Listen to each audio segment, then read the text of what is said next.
Hello guys, and welcome back to the studio.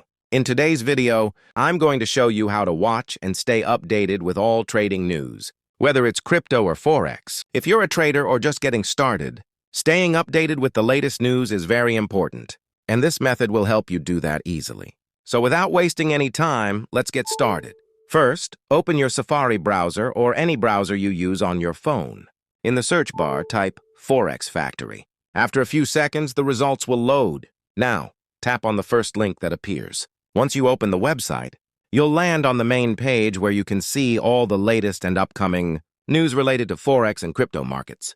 Here you can check important events, market updates, and news that can affect your trades. This is a very useful tool for traders to stay ahead in the market.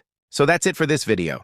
If you found this helpful, make sure to like and subscribe for more content like this. Thanks for watching, and I'll see you soon in another video.